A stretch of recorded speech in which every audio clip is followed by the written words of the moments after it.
சமணியருக்கு வணக்கம்.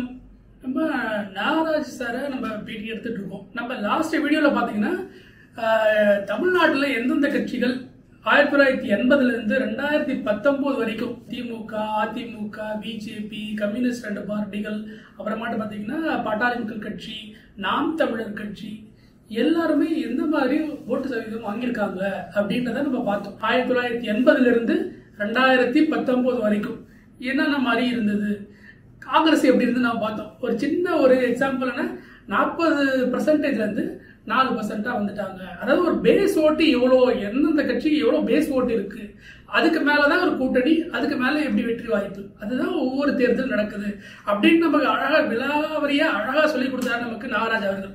இன்னைக்கு அந்த ஓட்டு எப்படி சீட்டா கன்வெர்ட் ஆகுது அப்படின்றத பத்தி அவர் நம்ம சொல்லி தர போறாரு. வணக்கம் சார். வணக்கம். எப்படி இருக்கீங்க sir? Okay sir. Last video ரொம்ப அழகான ஒரு இன்ஃபர்மேஷன் கொடுத்திருந்தீங்க சார். 1980 2019 வரைக்கும் தமிழகத்துல எந்தெந்த கட்சிகள்லாம் இருந்தது, எந்தெந்த கட்சிகள் எவ்வளவு ஓட்டு வாங்கினாங்க, எந்த மாதிரி சிச்சுவேஷன் எந்த மாதிரி ஓட்டு வாங்கினாங்க, அது மாதிரி ரொம்ப அழகாக சொல்லி கொடுத்தீங்க. அந்த சீட்டுகள் எப்படி கன்வெர்ட் ஆச்சு, அந்த ஓட்டுகள் எப்படி சீட்டுகளா மாறிடுச்சு அப்படின்றத இந்த வாட்டி எங்களுக்காக சொல்லுங்க. இது என்ன சொன்னா உங்களுக்கு முதல்ல காங்கிரஸ்ல இருந்தாங்க. காங்கிரஸ் 40 4 5 வச்சுக்கலாம், 5 கூட வச்சுக்கலாம், ஒன்றும் கிடையாது. ஆனா காங்கிரஸோட 96 வரைக்கும் 40% அவங்க மறுபடியும் ஆட்சிக்கு வரணும்னு முயற்சி பண்ணல. அதுதான் வருத்தத்தக்கது. எல்லா காங்கிரஸ்காரும் அதான் 80 22 தொகுதி போட்டிடுறாங்க. அப்போ டிஎம்கேட அலையன்ஸ், நேருவின் மகளே வருக நிலையான ஆட்சி வருக, அது 22 சீட்டு இவங்களுக்கு கொடுக்குறாங்க அவங்க. அப்புறம் அவர் எவ்வளவு போட்டி போட்டு 17 16 தான், அது மாதிரிதான். ஸோ 20 சீட்டு ஜெயிக்கிறாங்க. 22 சீட்டு கொடுத்து 20 சீட்டு ஜெயிக்கிறாங்க. 84 26 சீட்டு அப்போ ஏடிஎம்கேக்கு வந்துடுறாங்க அவங்க. அலையன்ஸ் மாறிடுறது 26 சீட்டு கண்டஸ்ட் பண்ணி 25 சீட்டு ஜெயிக்கிறாங்க. 89 28 சீட்டு கண்டஸ்ட் பண்றாங்க, 27 சீட்டு ஜெயிக்கிறாங்க காங்கிரஸ். 27 அதாவது 40%. 96 வரைக்கும் 40% இருக்கு. 96 தமாகவோட இவங்களோட சேர்த்தா 40%. அதுதான் 40%. 89 28 சீட்டு 27, 91 28 அப்பதான் ராஜீவ் காந்தி அந்த மரணத்துக்கு பின் அது அதிமுக கூட்டணி ஆகும். 88 அதிமுக கூட்டணி, 89 அதிமுக கூட்டணி, 91 அதிமுக, 96 அதிமுக, 96 உங்களுக்கு அதிமுக கூட்டணி தான். காங்கிரஸோட பிரிஞ்ச தமாக தான் டிஎம்கேயோட கூட்டணி. அது 29க்கு 0 சீட்டு எடுக்கிறாங்க. ஒரு தொகுதியில டெபாசிட் போடுறது, 98 அவங்க ஓட்டு சதவீதம் கீழே வருது, 4% வருது. அப்போ 35 தொகுதி போட்டிடுறாங்க. 35 டெபாசிட் எடுக்கிறாங்க. அப்போ இப்ப தமிழிசைன்னு இருக்காங்க இல்லையா பிஜேபியில, அவங்களோட அப்பா குமரேசன் கன்னியாகுமரி தொகுதியில் போட்டிட்டு அவரும் டெபாசிட் எடுக்கிறார். அதன் பிறகு என்ன சொன்னா 99 பார்த்தீங்கன்னு சொன்னா அதிமுகவோட கூட்டணி வந்துருது. 98 இவங்க கைவிடப்படுகிறாங்க. டிஎம்கே சேர்த்துக்கல, அதிமுகவும் சேர்த்துக்கல. டிஎம்கே என்ன சொன்னா பிரிஞ்ச அந்த மூப்பனாரோட கட்சியை சேர்த்துட்டாங்க. மூப்பனாரோட கட்சியை 98 சமயத்துல ஒரு தமிழிசை அப்பா குமரேசன் தான் இங்க மாநில தலைவராக இருந்தார். 99 11 சீட்டு போட்டிடுறாங்க, 2 சீட்டு ஜெயிக்கிறாங்க. 2004 10 சீட்டு போட்டிடுறாங்க. ஸோ இப்ப 25 35 அது மாதிரி 25 70 30 ஃபார்முலாலாம் போயிட்டு இவங்க 10 சீட்டு 11 சீட்டு கொடுக்குறாங்க. 2004 10 சீட்டு கொடுக்குறாங்க. யாரோட? இப்ப டிஎம்கேட அலையன்ஸ் 10. 99 ஏடிஎம்கேட அலையன்ஸ், 2004 டிஎம்கேட அலையன்ஸ் 10 சீட்டு கொடுக்குறாங்க, 10 ஜெயிக்கிறாங்க. 2009 15 சீட்டு கேட்டு வாங்குறாங்க. அப்ப ஆட்சியில் மத்தியில் இருக்காங்க. டிஎம்கே 15 சீட்டு கொடுத்து 8 சீட்டு ஜெயிக்கிறாங்க. 2009 8 சீட்டு தான் ஜெயிக்கிறாங்க உங்களுக்கு. அதன் பிறகு ஏன்னா அப்போ இந்த கம்யூனிஸ்ட்லாம் அந்த பக்கம் போயிட்டாங்க, பாமகவும் அந்த பக்கம் போயிடுது, பாமகவும் ஏடிஎம்கே பக்கம் போயிடுது. அதனால டிஎம்கே அலையன்ஸ்ல கம்மி ஆட்கள் தான் இருந்தாங்க. 2014 39 சீட்டு போட்டிடுறாங்க. 39 சீட்டு இப்ப மறுபடியும் 4% 25 தொகுதியில டெபாசிட் போடுது. 39 25 தொகுதி 14 சீட்ல தான் டெபாசிட் ஆகிறாங்க. அப்புறம் 2019 9 சீட்டு போட்டிடுறாங்க, ஒரு தொகுதி தோக்குறாங்க, 8 சீட்ல ஜெயிக்கிறாங்க. ஒரு தொகுதி இவி கே சிலங்கோடு தேயில, அங்கதான் ரவீந்திரநாத் ஓபிஎஸோட பையன் ஜெயிச்சார். இதை நம்ம வந்து மற்ற கட்சிக்கு பார்த்தோம்னு வச்சுக்கோங்க. இதுல ஒரு முக்கியமான ஒரு கேள்வி வருது சார். இப்ப நீங்க சொன்ன மாதிரி 96 வரைக்குமே வந்து காங்கிரஸ் வந்து 40% வாக்கு சதவீதம் வச்சிருந்தாங்க. 91ல தான் இவர் வந்து மரணம் அடைகிறாரு, ராஜீவ்காந்தி அவர்கள். அதுக்கப்புறம் இவர் நரசிம்ம ராவ் வந்து பிரைம் மினிஸ்டர் ஆகிறார். 96க்கு அப்புறம் தான் 91லேருந்து 96 வரைக்கும் 97 வரைக்குமே கூட சோனியா காந்தி அவர்கள் இதுல வரல. 97 98 அந்த எலெக்ஷனுக்கு அப்புறம் தான் அவங்க வந்து இதுக்கு வராங்க அரசியலுக்கு. 97க்கு அப்புறம் 96 அந்த சீதாராம் கேசரியை விலக்கிட்டு முதல்ல வந்து நரசிம்மராவை விலக்கி சீதாராம் கேசரி வர்றாரு. சீதாராம் கேசரியை பாத்ரூம்ல அடிச்சு அவரை கட்சி அவர் பேர் பலைகள்லாம் தூக்கி எறிஞ்சிட்டு அகில இந்திய காங்கிரஸ் தலைவர் அப்படின்னு சொல்லி சோனியா காந்தியோட பேரை போட்டு அப்படிதான் அவரை வெளில அனுப்பிச்சது. அவர் ஒரு ஓபிசி தலைவர், பீகாரை சேர்ந்தவர். ஓபிசி தான் இப்ப ரொம்ப பாடுபடுறேன்னு சொல்லிட்டு இருக்காரு. பீகாரை சேர்ந்தவர். எப்போ ஒரு நாய் ஒன்று வச்சுட்டார். ரொம்ப வருஷம் காங்கிரஸோட பொருளாளர் இருந்தார். அகில இந்திய காங்கிரஸ் கட்சியோட பொருளாளர் இருந்தார். என்னோட கேள்வி அங்கதான் வருது சார். 97 இவங்க வந்து 98க்கு அப்புறம் தான் காங்கிரஸோட சீட்டோட நம்பரே கம்மியாகுது தமிழகத்துல. அது வரைக்கும் 20-25 தொகுதிகள். 2 விஷயம் உங்களுக்கு. அப்பதான் வந்து மதிமுக, பாமக, பிஜேபி இதெல்லாம் எமர்ஜ் ஆகுது. எமர்ஜ் ஆனா அவங்களோட ஸ்பேஸ் எல்லாம் போடும். இவங்கெல்லாம் யாரோட ஓட்டையாவது எடுத்துருந்தாங்க வரணும். இருக்கிறது 100 ஓட்டு தான். அந்த 100 ஓட்டுல யாரோட ஓட்டு யார் சாப்பிடுறாங்கன்னு சொன்னா காங்கிரஸ் ஓட்டை இந்தியா முழுக்க எல்லாரும் சாப்பிட்டாங்க. கடைசியா சாப்பிட்டது யாருன்னு சொன்னா அரவிந்த் கெஜ்ரிவால். அவரை விடுவிக்கணுங்கிறது தான் டெல்லி. நானா இருந்தா சொல்லுவேன், அவர் ஊழல் பண்ணாரா பண்ணலையா சட்டம் தரது கணக்கு. நீ உட்காந்து அங்க டெல்லியில ஸ்பேஸ் எடுக்கிறதுக்கு பாருன்னு சொன்னா அதை பண்றவங்க. அதனால ஒரு கேள்வி. அப்ப வந்து அரசியலுக்கு புதுசா இருந்த காரணத்தினால அந்த சீட்டுகளை எண்ணிக்கை பேரம் பேசி திமுக கிட்டயோ அதிமுக கிட்டயோ வாங்காம விட்டுட்டாங்களா? அந்த 97-98 விட்டதுல இருந்து தான் காங்கிரஸோட சரிவே ஆரம்பிச்சுதா? அப்ப அவங்களோட ஸ்ட்ரென்த் சரிவு ஆரம்பிச்சதுக்கு அப்புறம் தான் சீட்டு குறைக்க ஆரம்பிச்சாங்க. சரிவு வந்து 98ல 90 உங்களுக்கு 6 தேர்தலில் தோக்குறாங்க. அப்ப நரசிம்மராவோட சேர்ந்து தான் அலையன்ஸ் காங்கிரஸுக்கு 96 தேர்தல். 91லேருந்து 96 பீரியட்ல 95, 94 அந்த சமயத்துல தான் ஜெயலலிதாவோட ஆட்சியை கலைப்போங்கிற மாதிரி ஒரு அங்கேருந்து மிரட்டல்கள் தான் வந்தது. யாரு? நரசிம்மராவோட அவங்கள்ட்ட இருந்து மிரட்டல் வந்தது. ஜெயலலிதா இங்கிருந்து டெல்லிக்கு போயிட்டு அத்வானியோட ஒரு பிரேக்ஃபாஸ்ட் மீட்டிங் வைக்கிறாங்க. செங்கோட்டையன் அவங்க எல்லாம் போயிருந்தாங்க. அத்வானி வீட்டுல பிரேக்ஃபாஸ்ட். இவங்க ஆட்சியை கலைத்தால் வந்து அது என்ன சொன்னா, இது வந்து நாங்க பிஜேபி சும்மா இருக்க மாட்டோம், பிஜேபி வந்து இதை கண்டு வன்மையாக நாங்கள் வந்து இதை எதிர்த்து இது பண்ணுவோம்னு சொல்லிட்டு அப்ப பிஜேபியோட மாநில பொதுச் செயலாளர் இருந்த டாக்டர் மைத்ரேயன் ஒரு அறிக்கை கொடுக்குறார். அதுக்கு முன்னாடி கோவிந்தாச்சாரியான் இங்க இருந்தார், அவரும் அறிக்கை கொடுக்குறார். நீங்க 91ல இருந்து அந்த அம்மா எந்த அளவுக்கு சொல்லுதுன்னா, Congress is an extra baggage அப்படின்னு சொல்லிட்டு, காங்கிரஸ் வந்து ஒரு தேவையில்லாத ஒரு பொதி, எனக்கு நான் அதை சுமந்துட்டு இருக்கேன், எனக்கு தேவையில்லை அப்படின்னு சொல்லிட்டு.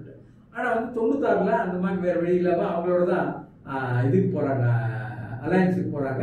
ஆனா அந்த 96 படுதோல்விக்கு பிறகு அவங்க பல கஷ்டங்களை சந்திக்கிறாங்க. சந்திச்சு 98ல பிஜேபி கூட அப்ப இவங்க 2 பேருமே கை விட்டுறாங்க.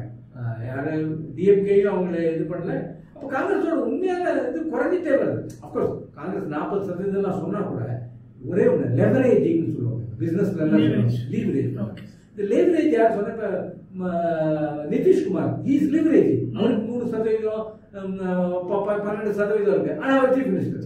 ஏன்னா அங்க அவர் வந்து பிஜேபிக்கு ரொம்ப கட்டாயம் தேவைங்க. அதே மாதிரிதான் குமாரசாமி.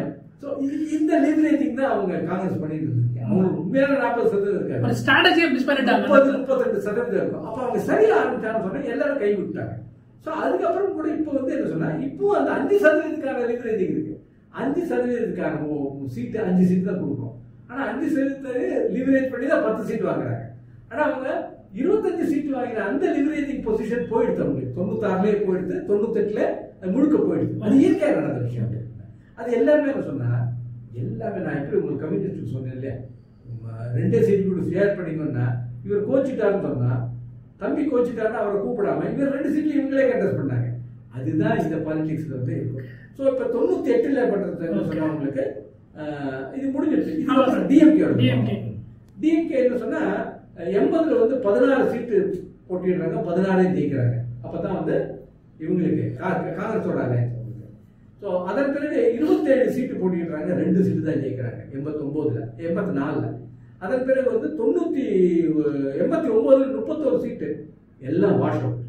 2014 அவங்களுக்கு வாஷ் அவுட், 89லையும் வாஷ் அவுட், ஒரு சீட்டு கூட ஜெயிக்கல. 91ல் 29 சீட்டு ஜெயிக்கிறாங்க, வாஷ் அவுட், ஒரு சீட்டு கூட ஜெயிக்கல. 96ல் 17 சீட்டு போட்டிடுறாங்க, 17 ஜெயிக்கிறாங்க. 98ல் 17 சீட்டு போட்டிடுறாங்க, 5 சீட்டு ஜெயிக்கிறாங்க. 99ல் வந்து 19 சீட்டு போட்டிட்டு 12 சீட்டு ஜெயிக்கிறாங்க. 2004ல் 16 போட்டிடுறாங்க, மறுபடியும் 16 ஜெயிக்கிறாங்க. ஸோ இதெல்லாம் கிராஃப்ல பார்த்தீங்கன்னா தெரியும் உங்களுக்கு. 2009ல் 21 சீட்டு போட்டிட்டு 19 சீட்டு ஜெயிக்கிறாங்க. 2014ல் மறுபடியும் 34 சீட்டு போட்டிட்டு 0 சீட்டு தான் ஜெயிக்கிறாங்க. அப்படின்னா என்னன்னா உங்களுக்கு அவங்க 89, 91, 2014 அதுல என்ன சொன்னா டிஎம்கே வந்து இந்த 11 எலெக்ஷன்ல 3 எலெக்ஷன் ஒரு முட்டை சீட்டு தான் வாங்கிட்டாரு. அதனால வந்து இப்ப 2019ல் 24 சீட்டு போட்டிட்டு 24 சீட்டையும் அவங்க ஜெயிக்கிறாங்க. அடுத்தது பார்த்தோம்னா ஏடிஎம்கேயோட பார்க்கலாம். ஏடிஎம்கே பார்த்தீங்கன்னு சொன்னா ஏடிஎம்கே வந்து 80ல் வந்து 24 சீட்டு போட்டிடுறாங்க. அப்போ வந்து காங்கிரஸோட அலையன்ஸ் கிடையாது, பா ராமச்சந்திரன் இருந்தார்.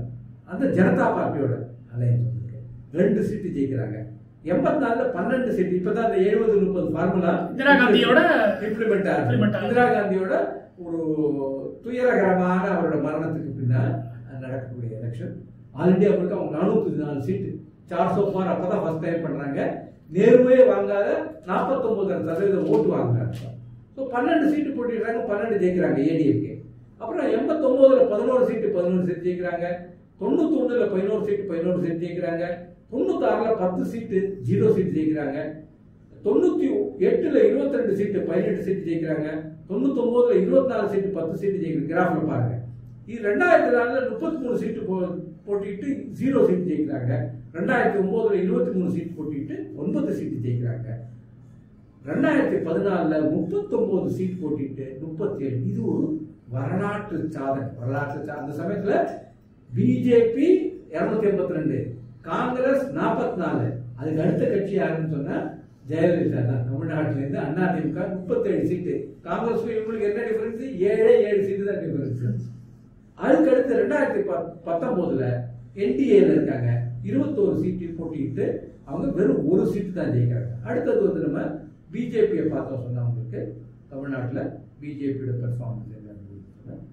பிஜேபி உங்களுக்கு 84ல் முதல் முறையாக போட்டிடுறாங்க. 84ல் ஒரு சீட்டு டெபாசிட் போகுது. 89ல் 3 சீட்டு 3லையும் டெபாசிட் போகுது. 91ல் 15 சீட்டு 14 சீட்ல டெபாசிட் போடுறது. ஒரு சீட்டு கன்னியாகுமரியில் தான் டெபாசிட் வாங்குறாங்க. 96ல் 17 சீட்டு 37 சீட்டு போட்டிடுறாங்க. 36ல் டெபாசிட் போயிடுது. அதன் பிறகு 98ல் 5 சீட்டு போட்டிட்டு 3 சீட்டு ஜெயிக்கிறாங்க.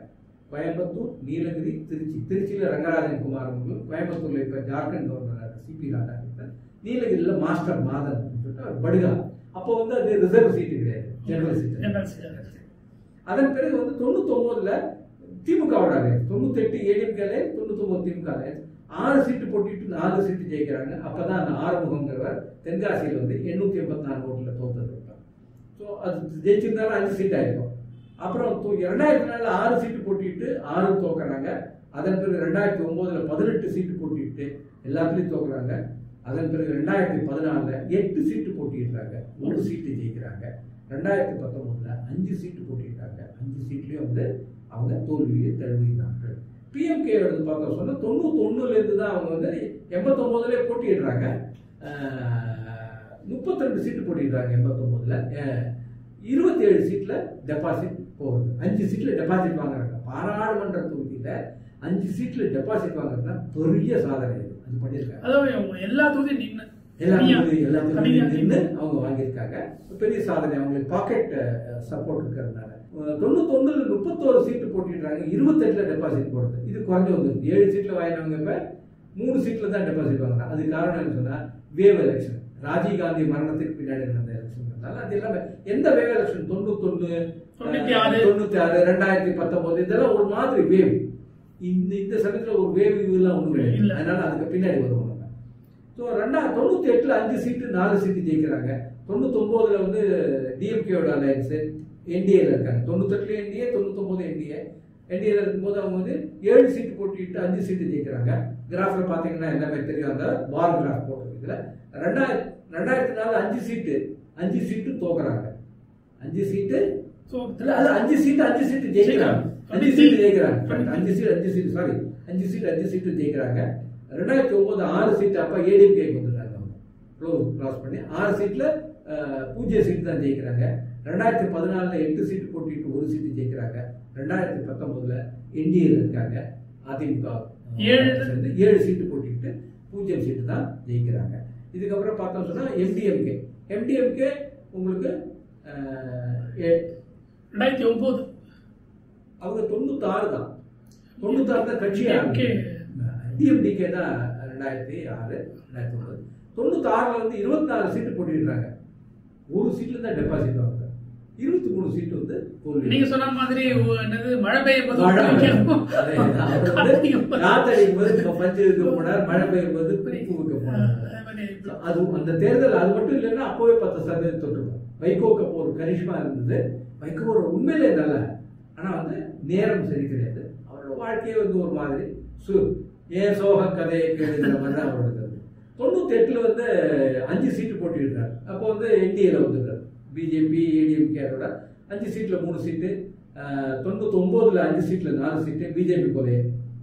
6 சீட்ல 4 சீட்டு பிஜேபி. இவர் 5 சீட்லயே 4 சீட்டு வந்துடுறாரு. அப்பதான் விருதுநகர்ல போட்டிட்டு ஜெயிச்சு பாராளுமன்றத்துக்கு போறார். 98ல் அவர் போட்டி இல்லை, 99ல் தான் அவர் போட்டிடுறார். 2004ல் 4 சீட்டு போட்டிடுறார், 4 ஜெயிக்கிறார். 2009ல் 4 சீட்டு 1 சீட்டு ஜெயிக்கிறார். 2014ல் என்டிஏல வந்துடுறாரு. பிஜேபி தலைவர் என்டிஏல 7 சீட்டு போட்டிடுறார், 1 சீட்டு கூட ஜெயிக்கல. அப்பதான் இந்த மாணிக் தாக்கூர் கிட்ட இவர் தோக்குறாரு.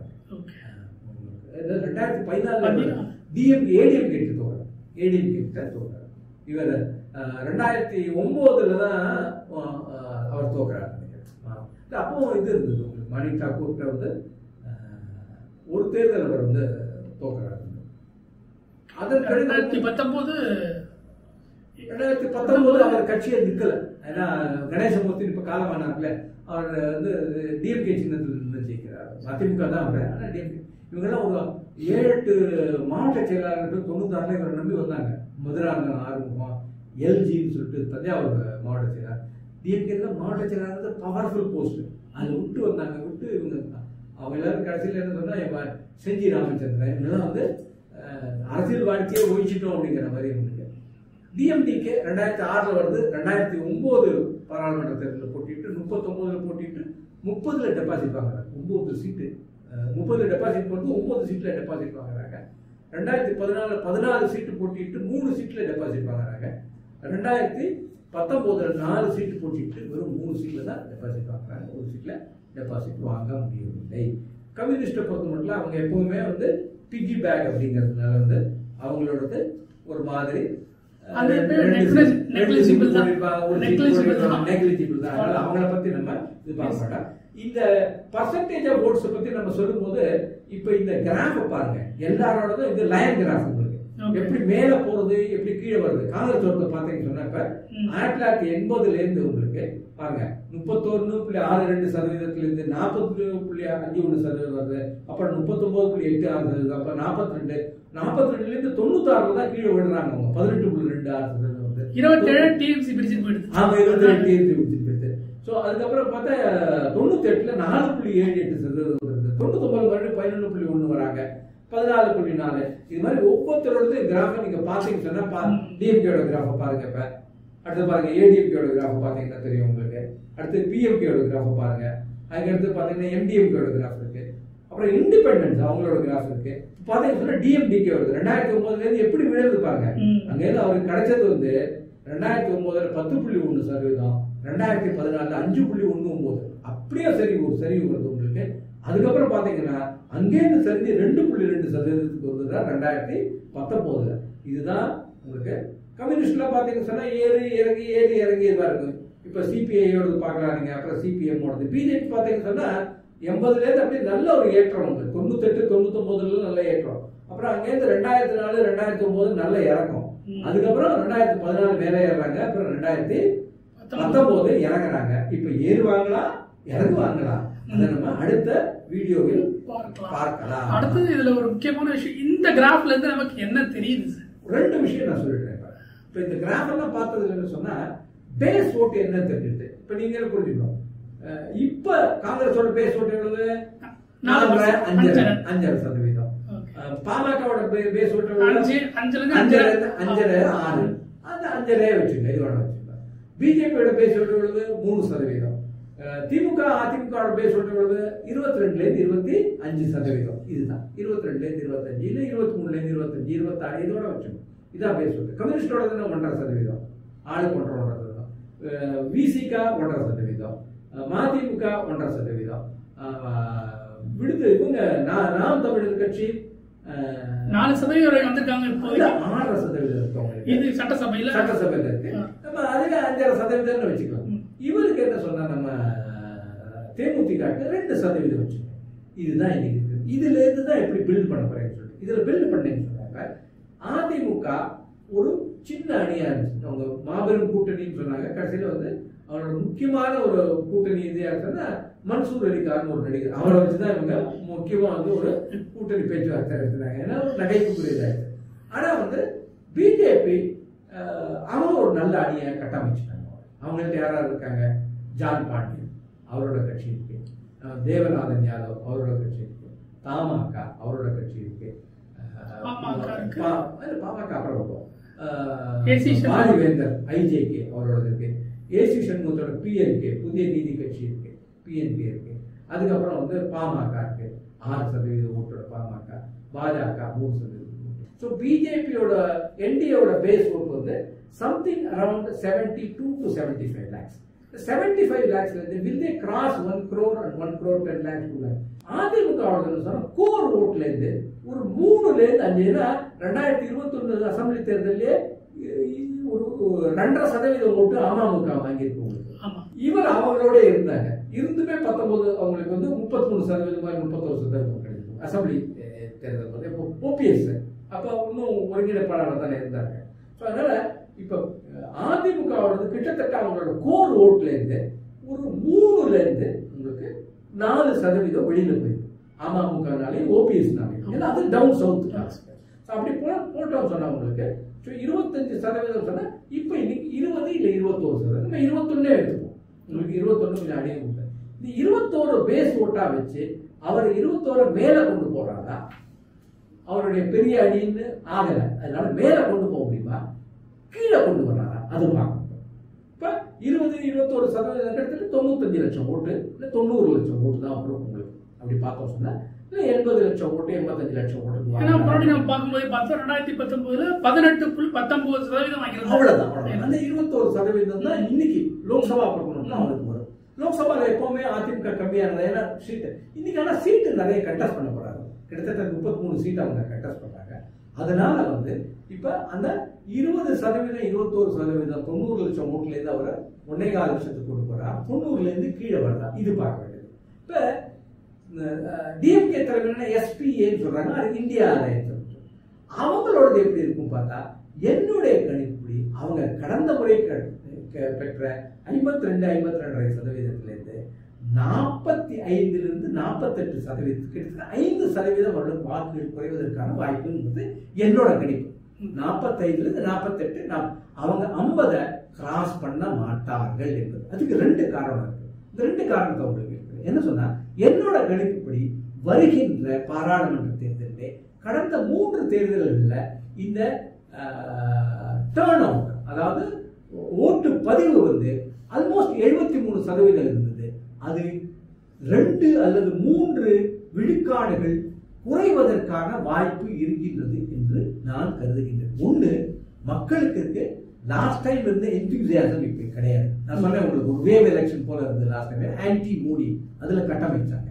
2வது, இந்த முறை தேர்தல் வெள்ளிக்கிழமை வருகின்றது.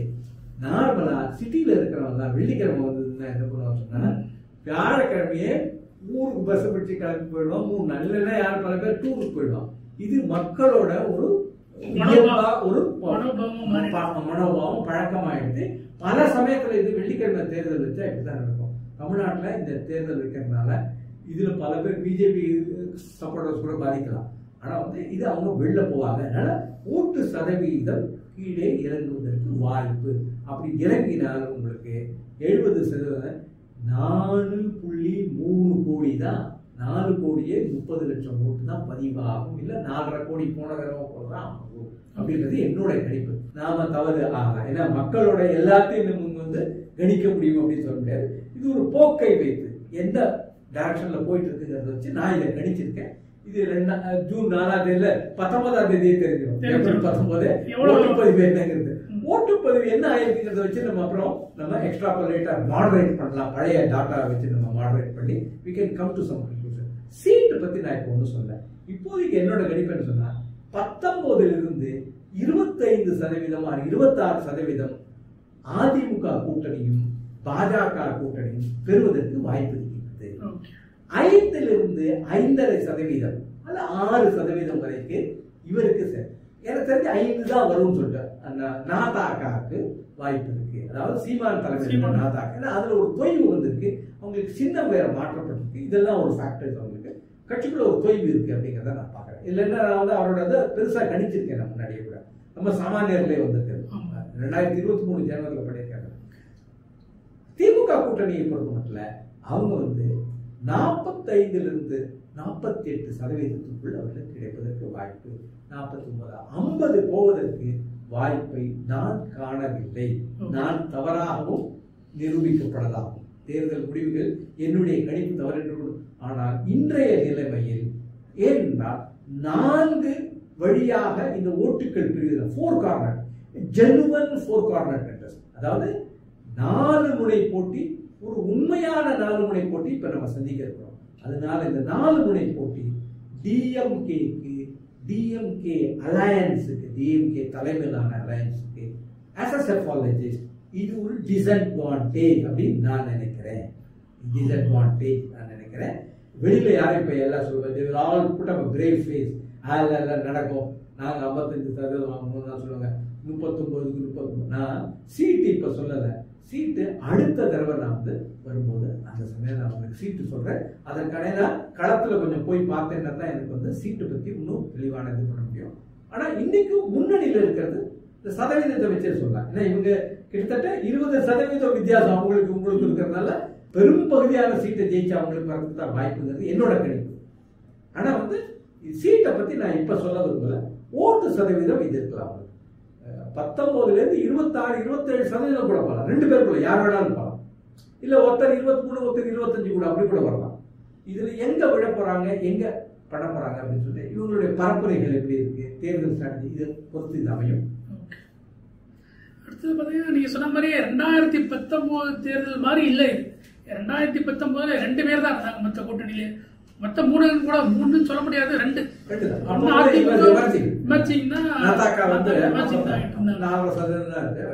ரெண்டாவது வந்து நீங்க சொன்ன மாதிரி இவன் வந்து இதுவா இருந்தாங்க, எதிர்கட்சியில இருந்தாங்க. அதனால அவங்களுக்கு வந்து அந்த ஆளுங்கட்சி எதிர்ப்போட ஓட்டு வந்து திமுக 10 ஆண்டுகள் அதனால அது கன்வெர்ட் ஆச்சு அவங்களுக்கு.